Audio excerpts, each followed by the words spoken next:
Baiklah, Assalamualaikum warahmatullahi wabarakatuh.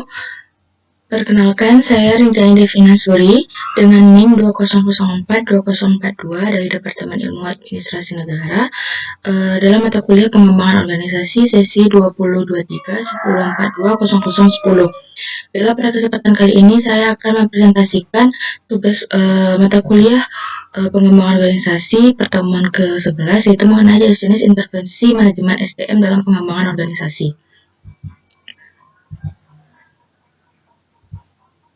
Intervensi manajemen sumber daya manusia sendiri merupakan seperangkat tindakan yang direncanakan dan bertujuan untuk membantu organisasi dalam meningkatkan efektivitas organisasi, di mana intervensi dilakukan untuk membuat anggota organisasi dapat berubah ke arah yang diinginkan dan lebih baik. Salah satu faktor yang penting dalam meningkatkan kesiapan untuk berubah adalah intervensi manajemen sumber daya manusia. Kesiapan untuk berubah merupakan salah satu aspek yang sangat penting karena kesiapan berkaitan dengan keyakinan, sikap, dan intensi mengenai perubahan apa yang diperlukan dan mendukung keberhasilan organisasi dalam melakukan perubahan tersebut. Dengan begitu intervensi MSDM ini sendiri disimpulkan sebagai suatu perbaikan yang membahas perbaikan dalam pengelolaan dan pemanfaatan SDM dalam sebuah organisasi agar dapat meningkatkan kualitasnya.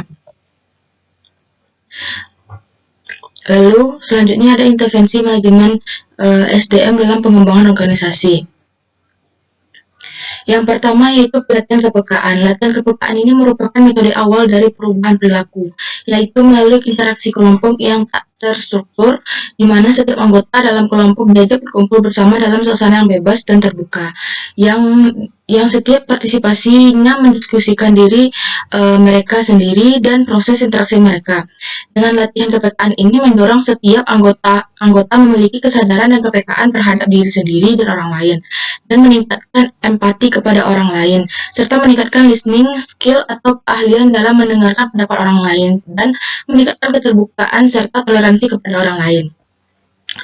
Lalu ada pendekatan survei umpan balik, di mana alat yang dapat dipergunakan untuk menilai perilaku dari anggota sebuah organisasi dan mengidentifikasi jarak perbedaan di antara persepsi masing-masing anggota adalah dengan menggunakan survei feedback, yang mana setiap anggota dapat berpartisipasi di dalamnya. Hasil dari survei ini kemudian ditabulasikan dan dianalisa. Dengan menggunakan pendekatan ini kemudian dapat memberikan informasi yang bermanfaat mengenai perilaku karyawan untuk pengambilan keputusan. Namun, bagaimanapun kita mengetahui bahwa setiap individu dipengaruhi oleh banyak faktor ketika mereka merespon survei tersebut. Hal inilah yang harus dimonitor oleh manajemen. Lalu selanjutnya adalah konsultasi proses. Proses konsultasi adalah sebuah pertemuan antara sebuah konsultan dengan klien untuk memahami proses pengembangan organisasi yang dilakukan, di mana seorang karyawan harus mengatasi dan mengidentifikasi hal-hal apa saja yang perlu diperbaiki atau ditingkatkan. Dengan konsultan atau klien ini bukan hanya berarti pihak ketiga, tetapi juga bisa jadi antara karyawan dengan atasannya langsung. Proses konsultasi ini hampir mirip dengan latihan kepekaan, namun pada latihan kepekaan lebih menekankan kepada tugas, sedangkan pada konsultasi ini lebih menekankan kepada memberikan pemahaman. Dengan lebih paham, maka diharapkan tingkat penolakan akan lebih dapat berkurang. Lalu selanjutnya pembinaan tim. Setiap organisasi pada dasarnya sangat mengandalkan pada sekumpulan orang untuk dapat menyelesaikan tugas secara berkelompok. Proses pembangunan tim menggunakan interaksi yang sangat tinggi dalam aktivitas sebuah kelompok untuk meningkatkan kepercayaan dan keterbukaan di antara sesama anggota tim, meningkatkan kemampuan untuk berkoordinasi dan meningkatkan performa tim. Jadi proses pembangunan tim ini dilakukan dengan meningkatkan interaksi di antara sesama anggota. Lalu ada pembinaan tim kerja dalam pengembangan kerjasama antar kelompok. Salah satu area yang mendapatkan penekanan yang penting dalam pengembangan organisasi adalah mencegah terjadinya konflik yang disfungsional. Merupakan konflik yang tidak produktif yang terjadi di antara kelompok. Pengembangan antar kelompok atau intergroup development bertujuan untuk merubah perilaku, stereotype, dan persepsi tentang kelompok lain. Dengan contoh misalkan untuk bisnis menganggap stereotype unit finansial sebagai sekumpulan orang-orang yang kaku, tidak memahami dinamika bisnis. Tujuan utama adalah untuk meningkatkan hubungan antar satu kelompok dengan kelompok lainnya.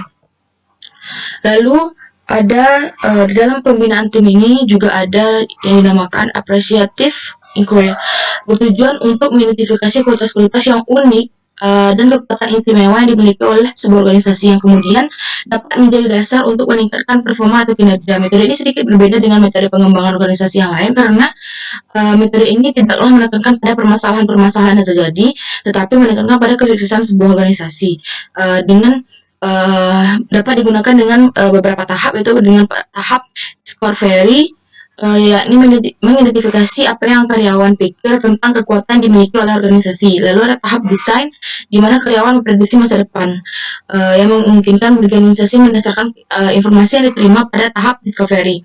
Lalu ada tahap desain untuk menemukan visi yang sama tentang masa depan organisasi dan menyetujui kualitas unik yang dimiliki oleh organisasi. Dan yang terakhir adalah tahap Destiny, yakni menentukan cara-cara untuk mencapai tujuan yang telah ditetapkan dalam tahap Dream sebelumnya. Mungkin sekian dapat saya sampaikan pada pertemuan kali ini. Mohon maaf jika ada kekurangan dan kesalahan. Saya akhiri. Wabillahi taufiq wal hidayah. Wassalamualaikum warahmatullahi wabarakatuh.